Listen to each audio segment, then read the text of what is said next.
Oh, hello there. I didn't see you come in. Welcome to the massive rundown on the possible shape of our Earth video. The point of this video is not to convert you into some kind of flat Earth religion. The point is simply to give you a massive overview of all the theories that are out there. You may use this knowledge to impress that hot crazy new age chick, or to make better jokes at your flatmates or colleagues or family members or whatever. I will present to you now 33 theories related to our beautiful planet. Time links in the description below.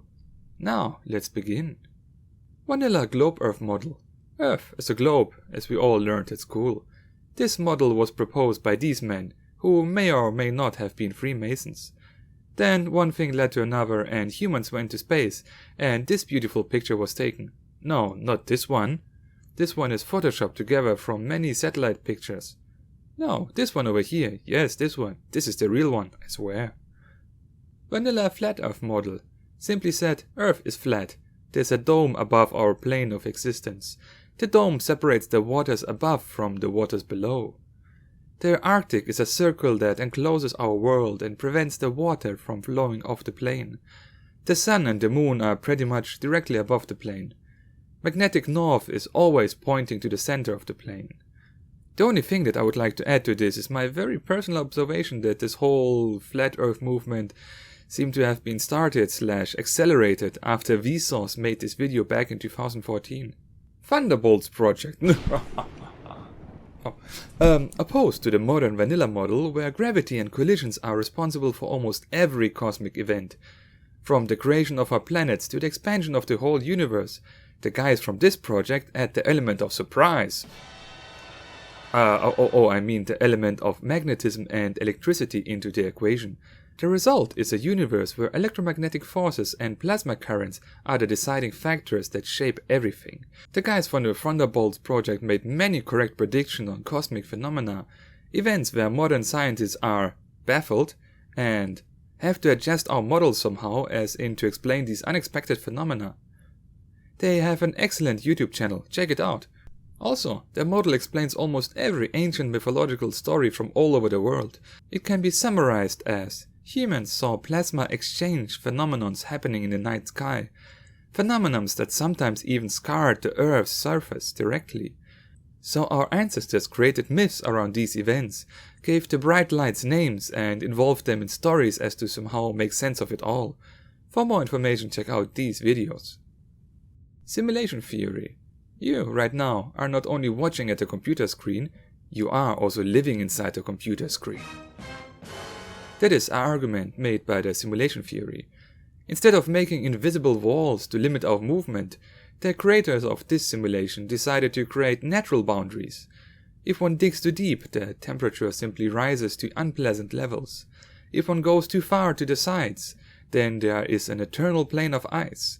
If one tries to fly into space, there's a deadly Van Allen radiation belt, or a dome. It's the way of the programmers telling us to, please don't go out of bounds, I don't want my code to crash again. At least it's more realistic than just invisible walls. US Army. Okay, let's imagine for a second that you are a high-level US Army general in the 1960s. You are in the know. You get to read the most secret documents. Everything indicated that for some reason rockets can go above a certain height. That they seem to crash against some kind of barrier, some kind of dome? Is this the dome the Bible was talking about? Well, there's only one way to find out. Nuke it. That's one explanation for the Operation Fishbowl. The time where a row of nukes were detonated in high altitudes. Scientists back then were even afraid that those explosions might ignite the whole oxygen of the whole planet Earth and, well, end all life on the surface in a big fiery apocalyptic explosion of biblical proportions. Well, luckily, it didn't happen. The flat Earth related idea here is that it was a test to pierce the dome with the best weaponry humanity had to offer back then. But did it succeed? Well, it's classified. Speaking of US Army, a big bunch of declassified documents show that many military and even NASA calculations are done based on a flat, motionless Earth. Check out this summary video for the whole picture. Who knew that the biggest flat earthers are the Army and the NASA? Now to what some psychics, remote viewers, channelers, mediums and CIA operatives think. Remote viewers. Many remote viewers were asked about the true shape of the world we live in, and the results are inconclusive. Some see the world as a globe, just as shown in TV all the time. Others see more complicated things that the mind has trouble putting into words.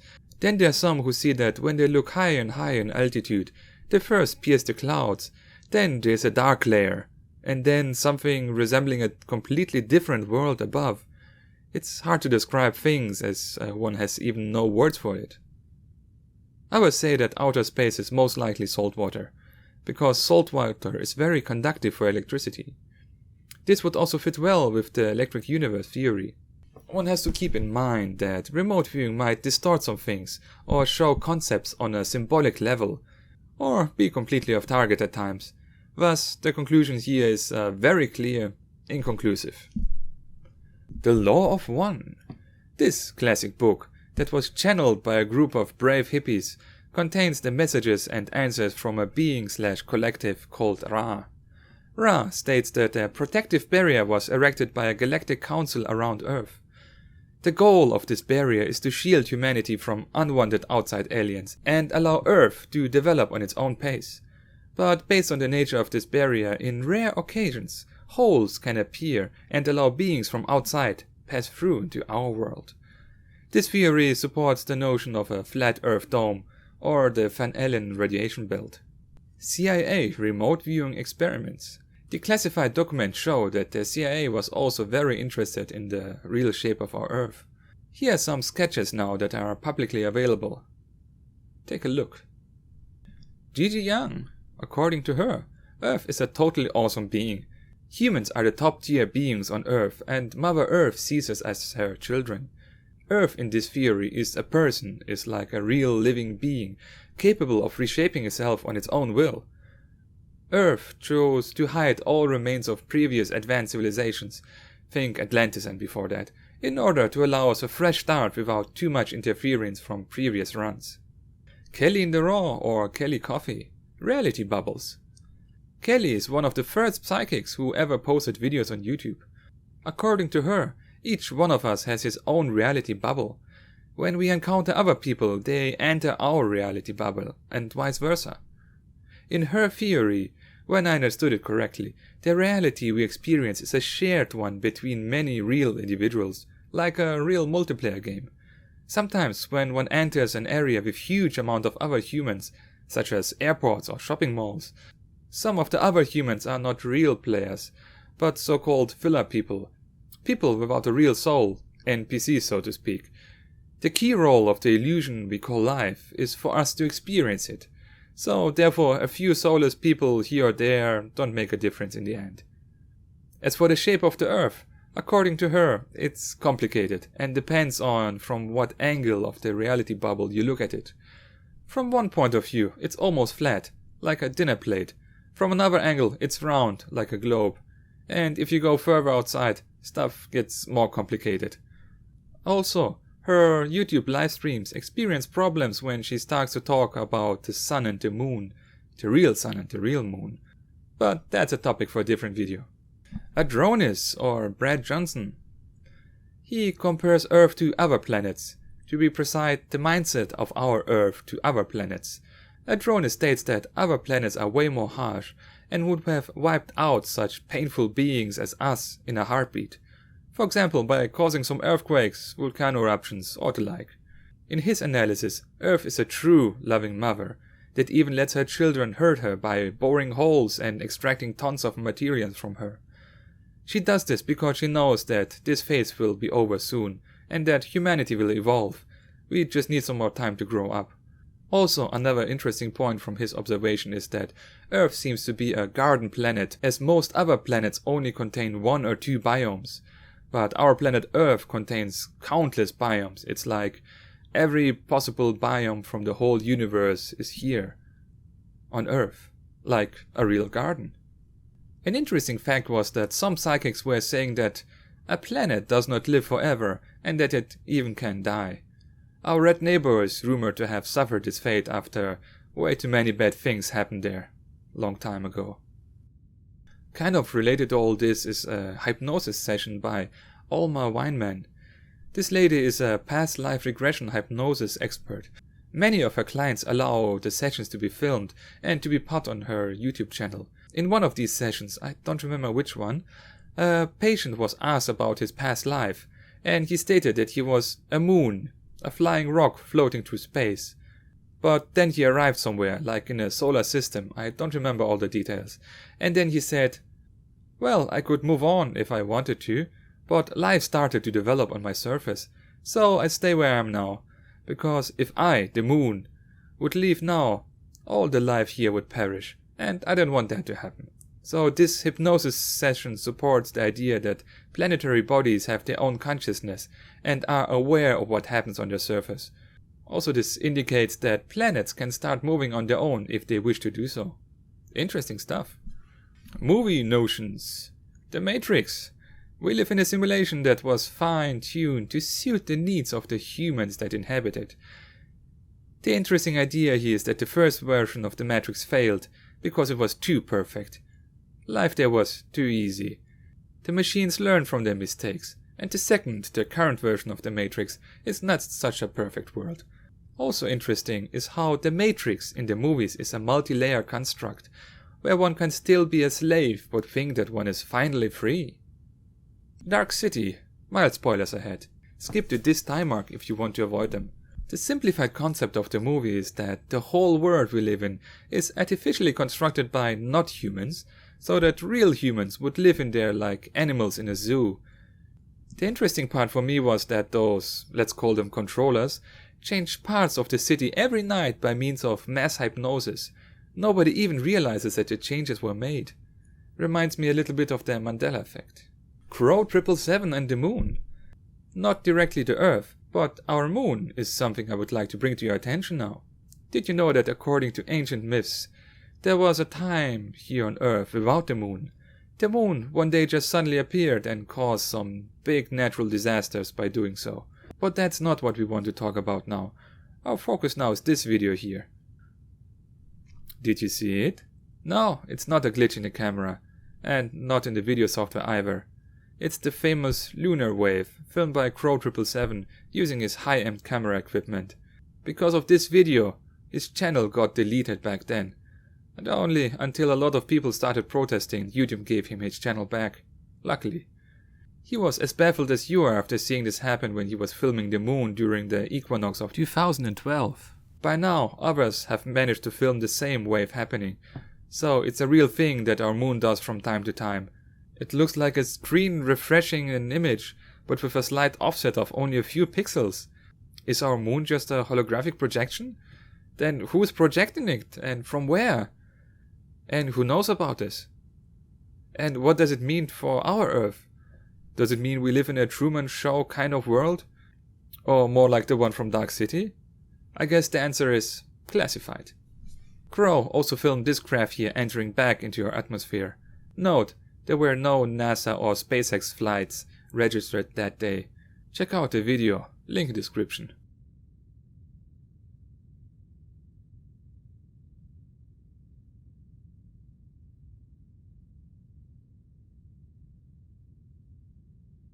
Angeblichterrorist.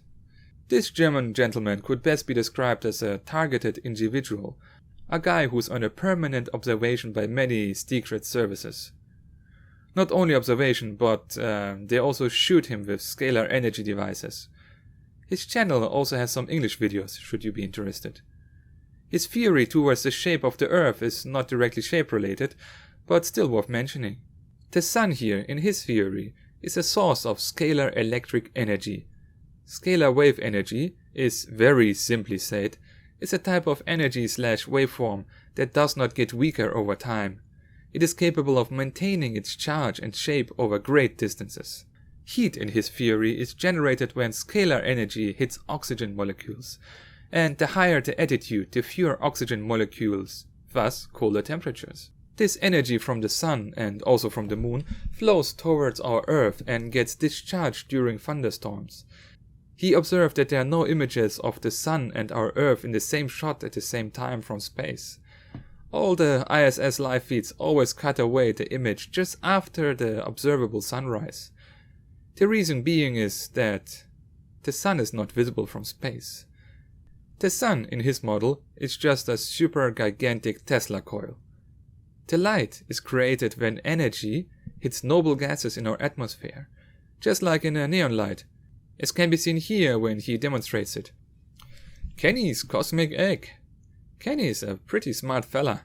He decided to read ancient texts from all kinds of religions and cultures to see if he could find similarities between them. Maybe they were talking about the same phenomenons, just using different words. The model he came up with is quite a beauty, as it includes a lot of concept in a single model. Simply said, in this model, the Earth is flat, but layered in at least 4 levels. There are frequency bands / shields that separate the 3-dimensional layers each from each other. In the center is the biblical paradise, the place where we came from. The outer layers are also very likely populated with humans like us. The planets in this model are places where ascending and descending souls go. And the other planets are the portals to other dimensions and layers of the Earth. The interesting part here is that these energetic shields that separate our world are moving from time to time. That means that once we had access to all the other places and planets, including the paradise in the center. Those movements are described in our mythology, example, expulsion from the paradise, when the center layer was not accessible to us anymore, or the famous Saturn is eating his own children story element, describing a movement of the layers causing by the big father layer to consume the smaller layers. The best overview video is this one here. This fella here created a very detailed 3D animation of Kenny's model.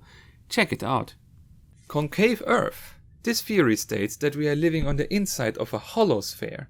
Light is bending with the curvature of the sphere and creates the illusion of a flat plane. Check out this map and this globe. There are people who are pretty convinced by this model out there. Also, James Cameron seems to be a Concave Earth fan, as his boat here, Koresh, is most likely named after this Concave Earth society. Honorable mentions. Square Earth.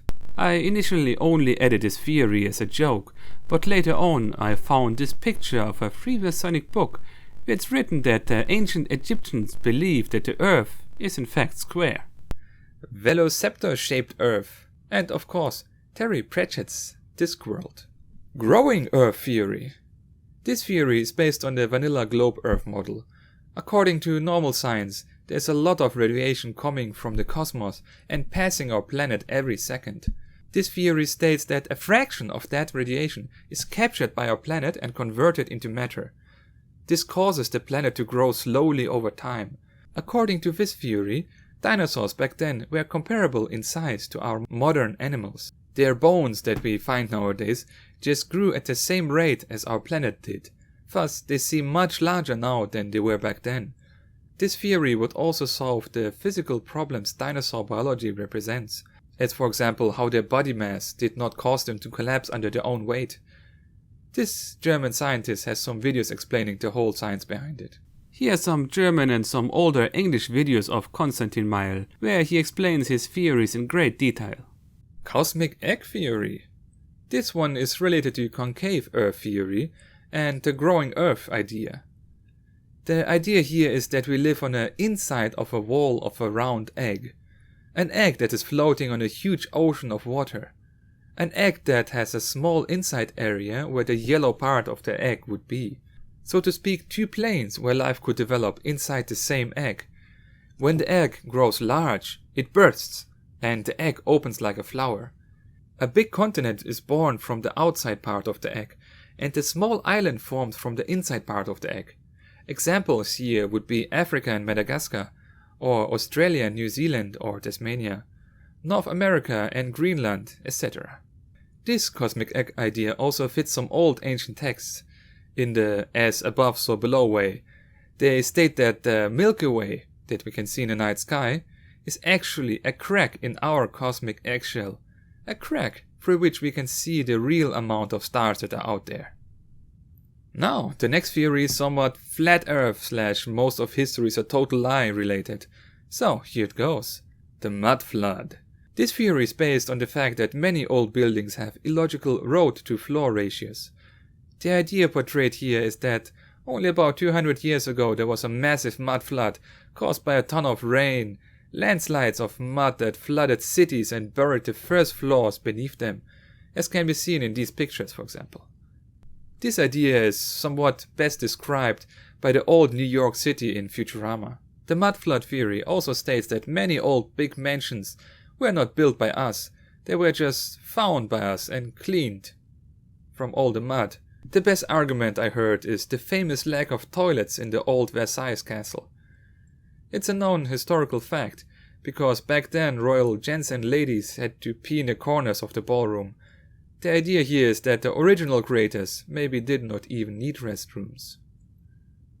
Also, indicators for a mud flood event are many buildings that have lower floors hidden beneath the earth.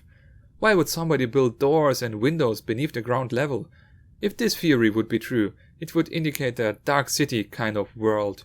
The mud flood theory is going strong in the Russian-speaking part of the world, but it also started to gain some traction over here. Good YouTube channels for this further research are. Surprisingly, this skeptical channel has made a very high quality video on this topic. Check it out. Well, now we've even heard of that, now let's move on to Mega Earth Theory. This one is my personal favorite. It states that the lack of the visible curvature can be explained by a wrong estimate of the size of the whole Earth. Earth, according to this theory, is like 1,000 times larger than we think it is right now. Thus, the observable curvature is much smaller than we expect it to be. This old news article would also fit well into this model, as it shows some continents behind the ice wall. Theories containing secret continents and supersized Earths would also solve the question of why our elites are poisoning the air we breathe and the water we drink, as it's the same air they breathe as well. The answer would be that they can simply step into their Tesla-powered super spaceship and spend a weekend in a clean environment on a super secret unspoiled continent far, far away from the sheep that they herd as their day job. The Great Ice Ball Theory. The whole planet is covered in ice. Only small portions are melted by local suns. In this theory, it is possible that our whole known world is just one of many ponds on the Great Ice Ball. Hollow Earth. This theory simply suggests that Earth is hollow, and that many kilometers beneath our feet there are other continents and civilizations, all living safely inside the Earth. The books of Artemis Fowl, as well as for sure many others, contain elements of technologically advanced societies that are living beneath the Earth. Argument supporting the theory of a hollow Earth is this clip of a liquid in zero gravity. As one can see, a hole is formed naturally inside. Surprisingly, the models of the Thunderbolts projects also indicate that Earth is hollow. Check out this video for more information. Also, these old satellite pictures seem to have a suspicious hole just where the entrance to the hollow Earth should be. Here's a video that supposedly was filmed from the space shuttle in 1993, showing the entrance to the hollow Earth. Huge if true. And hey, what would be a good story about some Nazis? Hitler's occult scientists have been convinced that the Earth is hollow and that a big ancient being/alien is living inside the Himalaya mountains, secretly ruling over the whole world. It is known that the Nazis sent out many expeditions to the very far corners of the world, but were they successful in their quest? Well, I guess the answer is classified. For now. There are also many rumors that German U-Boote found a path to the inside of our planet and even made maps of it, like this one here. The wildest theories even go so far to say that many Nazi elites, those who were in contact with occult departments and had access to real knowledge, well, those guys, they did escape to Hollow Earth on their U-Boote near the end of the war. And they lived there happily ever after. This brings us to Operation High Jump, where just after the war has ended, in the winter of 1946, a whole aircraft carrier and 12 support ships carrying 4,000 soldiers were sent into the Arctic for training and cartographic reasons. The unofficial story is that they were sent there to find the last Nazi outposts. Well, did they succeed?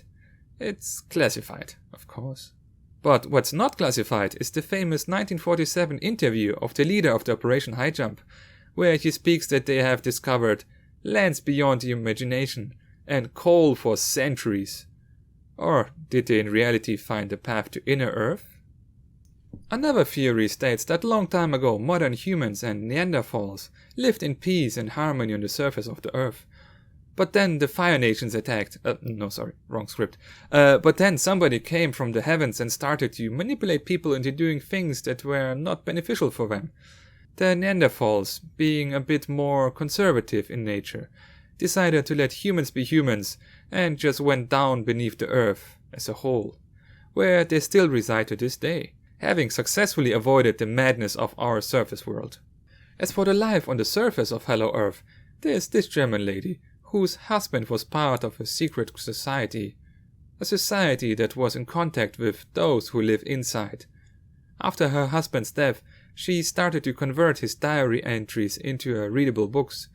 She has zero hard evidence that the stories are true, but if you are curious as for how life inside the Earth might be, then you can listen to these interviews she gave, or read the book she wrote, given the fact that you can speak German, that is. If this video gets 33 likes, then I will create a video summarizing how life on inner Earth is like, according to her books.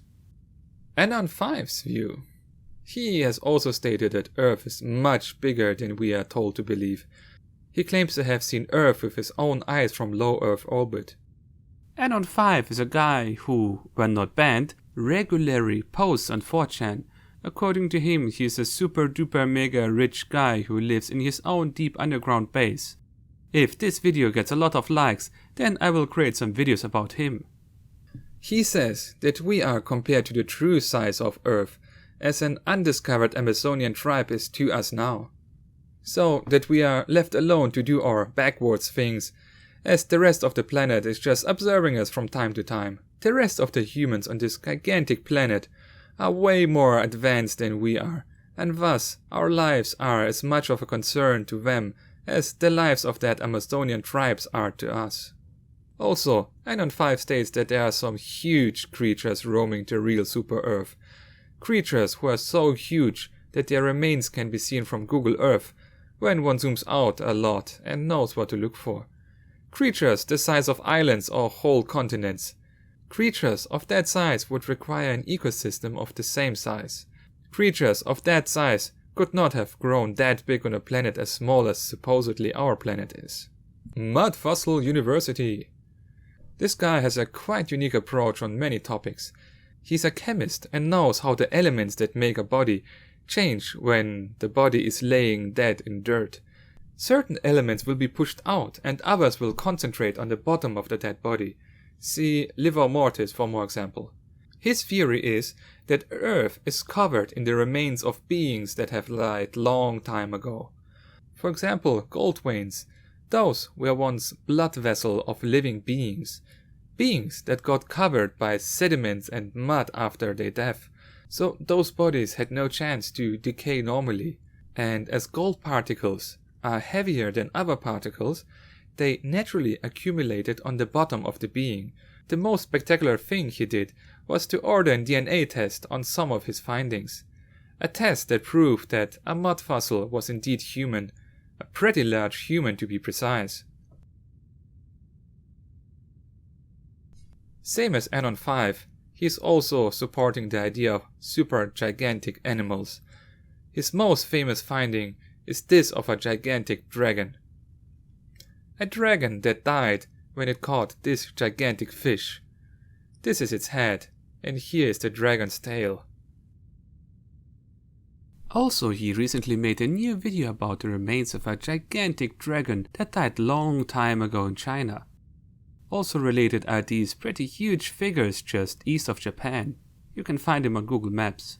Then there's also a recent channeling of Adronis, where he speaks of a time where up to 120-meter large giants walked the earth, and he mentions that there are continent-sized living beings on our planet.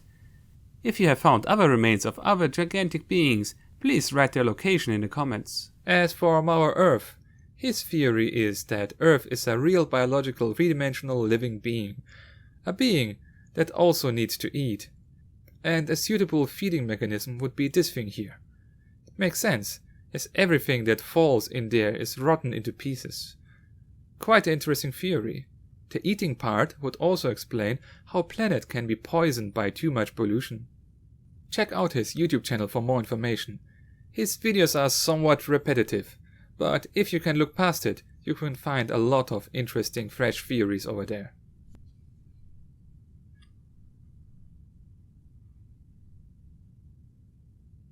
Oh, you're still here.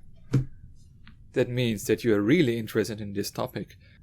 So then, let me present to you the Vedic ancient Indian point of view regarding the shape of the world.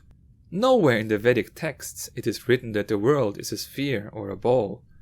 Bhumandala is the Vedic name of the plane we live on, and it's huge. It's 500,000 yokshanas big, or 2.4 light minutes. So in this regard, it would more suit the mega-Earth people.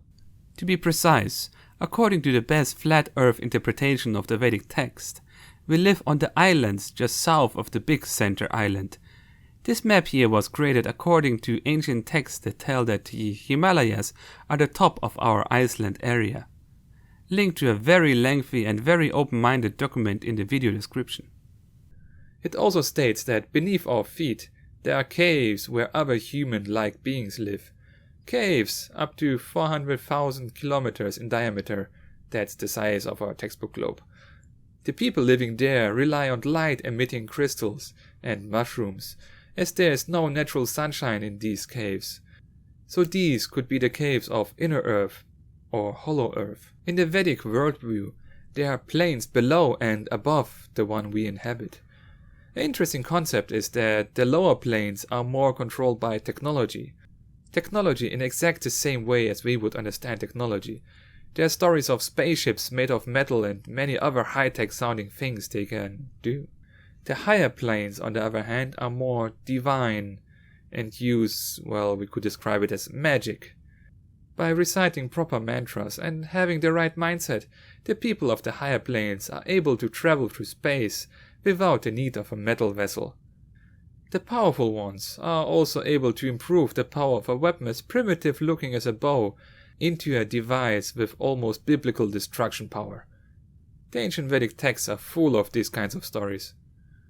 And we, modern humans, we live in the very center, in a plane where one can have access to both technology and magic, if one knows where to look. And for the true shape of our world, well, it's of course classified. Nah, just kidding. It's banana-shaped, of course. And as always, find your life's path and take action. Vital Red Pill out.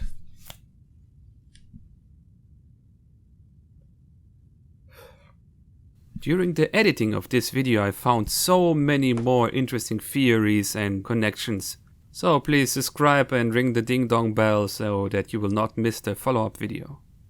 Who knew that the biggest flat earthers are the army and the NASA? And the NASA? And the NASA?